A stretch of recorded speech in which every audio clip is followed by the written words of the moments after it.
क्या आप मिलने के लिए आए हुए थे?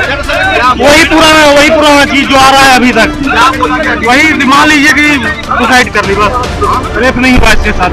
ये डीजीपी हाँ, माता जी से ही बोले जबरन कि कुछ नहीं हुआ है, रेप नहीं हुआ है, अजीब है मामला दबाने की कोशिश की। पूरा पूरा पूरा। डीजीपी कुछ न्याय की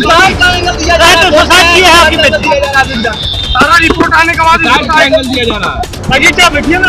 क्या बोल रहे हैं डीजीपी साहब? क्या बोले न्याय मिलेगा कि मिलेगा?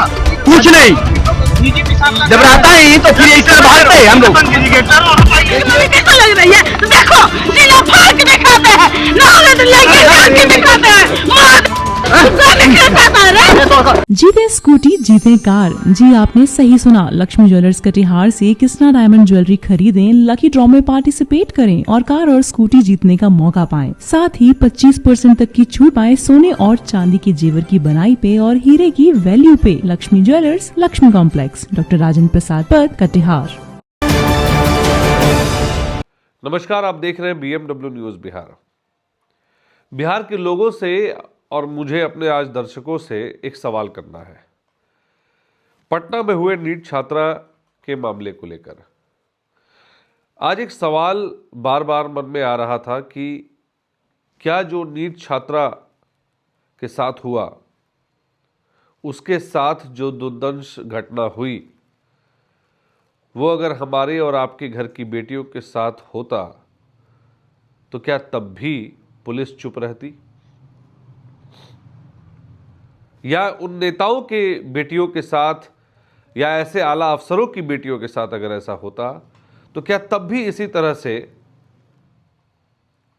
उन सारे तमाम गवाह सबूतों को छुपाया जाता, मिटाया जाता? एक महिला एसआई जिस तरह से उन्होंने इस पूरी घटना को दबाने की, दूसरी तरफ करने की कोशिश की, क्या वो उन्हीं के घर में अगर किसी बेटी के साथ हुआ होता या उन्हीं के साथ अगर ऐसी घटना हुई होती तो क्या वो पुलिस का दरवाजा नहीं ठकठकाती? क्या सम्राट चौधरी जो बिहार के गृह मंत्री हैं, डिप्टी सीएम है, उनके घर की बेटी के साथ अगर ऐसी दुर्घटना हुई होती तो क्या तब भी इतना समय लगाता, इतना समय लगता इस पूरी घटना को उजागर करने में? एसआईटी गठित हो गई, डीआईजी डीजीपी तक इसकी जांच कर रहे हैं, विनय कुमार जी के घर पर बुलाया जा रहा है परिजनों को, छात्रा की जो परिजन उनको बुलाया जा रहा है और यह कहा जा रहा है कि मान लीजिए कि रेप नहीं हुआ। विनय साहब, यह सवाल मैं आपसे करना चाहता हूं, अगर यही घटना आपके घर में किसी के साथ घटी होती तो क्या आप उसे भी कहते कि मान लो कि रेप नहीं हुआ? क्या तब भी आपका यही रवैया रहता, यही व्यवहार रहता? और बिहार के जो कर्ता धर्ता है माननीय मुख्यमंत्री नीतीश कुमार, वो क्यों चुप है? उनके पार्टी के जो नेता है वो क्यों चुप है? क्यों चुप है? क्योंकि एक बड़ी खबर आ रही है कि एक बड़े नेता, मंत्री हैं, उनके बेटे का नाम इसमें आ रहा है। नाम अभी नहीं बताऊंगा क्योंकि सूत्रों के हवाले से खबर है, जब तक कुछ पूरी बात ना पता चल जाए तब तक इस पे कहना, उस नाम को उजागर करना सही नहीं होगा। लेकिन सूत्रों के हवाले से खबर आ रही है कि बिहार सरकार के एक मंत्री, उनके बेटे का नाम इसमें शामिल हो रहा है और इसीलिए पुलिस इस तरह से चीजों को दबाने में लगी है। तो अब सवाल बिहार की पुलिस से है। बिहार की पुलिस से मेरा यह सवाल है कि क्या यह उसी मामले की तरह दबा दिया जाएगा जिस तरह से शिल्पी गौतम हत्याकांड को दबा दिया गया, जिस तरह से बिहार विधान परिषद में काम करने वाली बॉबी की हत्या को दबा दिया गया और नीट छात्रा के मामले को भी इसी तरह से दबा दिया जाएगा? और इससे पहले भी मैंने कहा है इस बात को कि नीट छात्रा के मामले में कुछ नहीं होने जाने वाला, कुछ इसको लास्ट में यही किया जाएगा कि लीपापोती करके दबा दी जाएगी बातों को। शर्म आ रही है, जरा शर्म करिए। बिहार के जो मेरे दर्शक हैं उनसे भी सवाल है, क्या आप लोग इस ओर आवाज नहीं उठाएंगे? इस इंतजार में है कि आपके घर में ऐसी घटना हो जाए।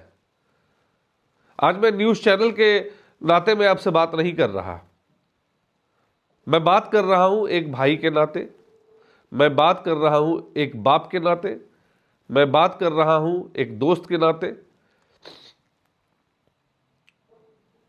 क्योंकि नीट छात्रा की जिस तरह से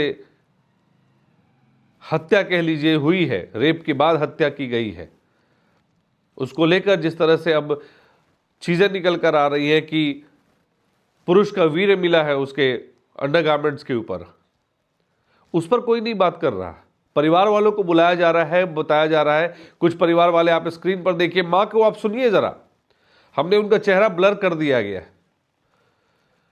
उनके और परिजनों का बयान सुनिए, किस तरह से उनको एक तरह से मेंटल टॉर्चर किया जा रहा है। क्या यही उम्मीद करते हैं बिहार के पुलिस वाले? ये बिका हुए हैं, पुलिस सब बिके हुए हैं। पुलिस डीएसपी रहे चाहे एसपी रहे चाहे कौन चौधरी हैं, कौन चौधरी तो बुला रहे हैं। कहानी एक भी रूप हमको मिल नहीं रहा है यहाँ, और इस तरह किया जा रहा है, लग रहा है कि कुछ न कुछ हम ही लोग दोषी हैं। ये सम्राट चौधरी जी बुला रहे हैं, बताइए हम किस बेसिस पे उनसे मिले?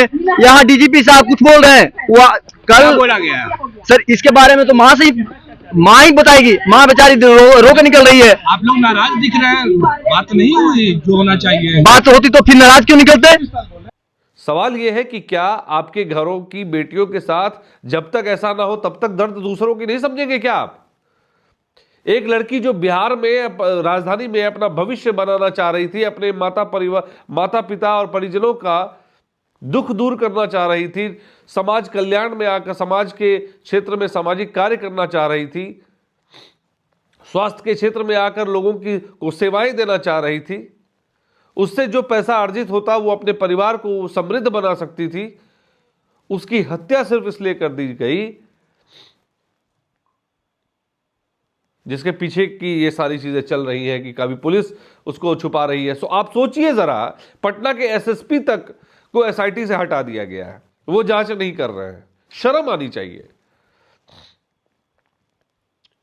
पटना की जो थाना इंचार्ज है एसआई महिला, उनको सस्पेंड कर दिया गया है। शर्म आनी चाहिए। क्या यही दिन देखने को? और आप कहते हैं कि जंगल राज। अरे भाई, जंगल राज तो ये है। उस राज में तो कम से कम ये था कि बाद में कानून का शासन आया, लोगों ने उस चीज को जड़ से उठा के फेंक दिया, उस पार्टी को जड़ से उठा के फेंक दिया, उस सत्ता को जड़ से उठा के फेंक दिया। नीतीश कुमार को क्यों नहीं उठा के फेंक रहे हैं? 10,000 के लिए, 10,000 के लिए एक बेटी को सूली पे चढ़ा दिया गया। आज ये गुस्सा उबल रहा है लोगों में।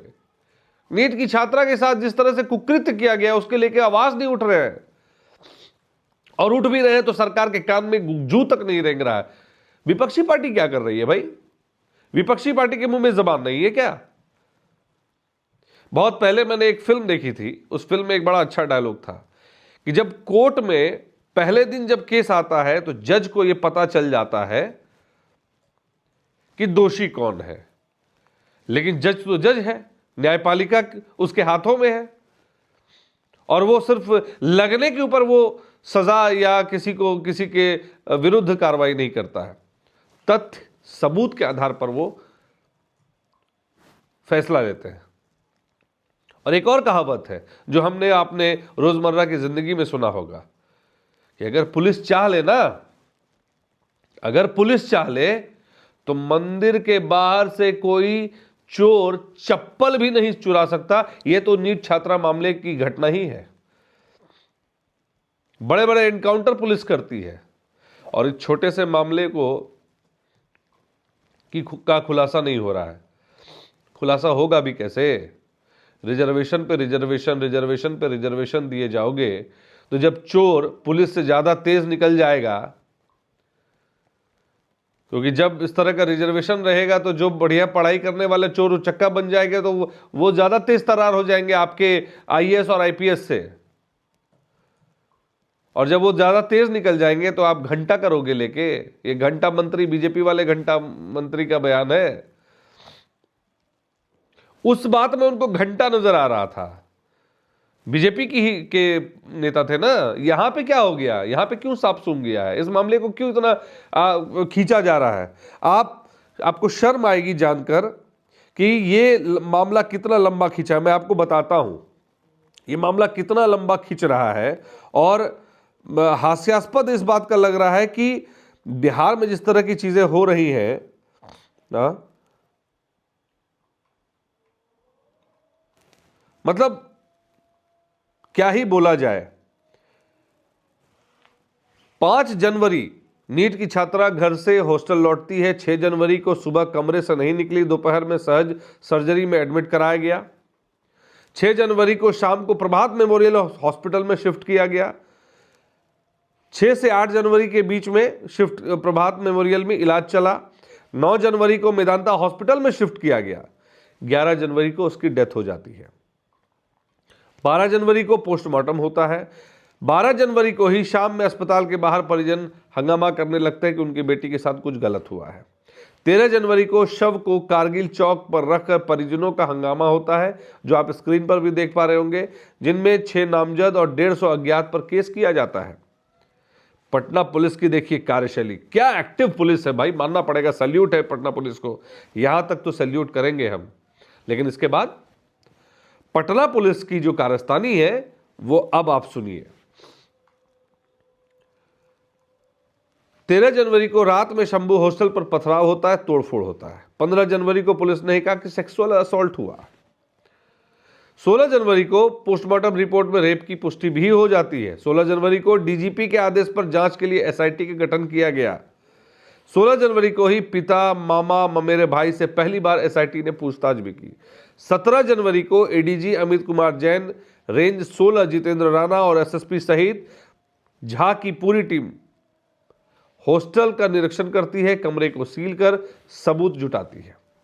18 जनवरी को आईएमए ने डीजीपी को पत्र लिखा, इंडियन मेडिकल एसोसिएशन के द्वारा प्रभात अस्पताल के डॉक्टरों की सुरक्षा की मांग की, क्योंकि प्रभात मेमोरियल हॉस्पिटल में जिस तरह से संदिग्ध डॉक्टर की जो जांच प्रक्रिया हुई या उन्होंने जो जांच किया उस पर भी कई सवाल उठे, उसको लेकर भी काफ़ी बवाल मचा।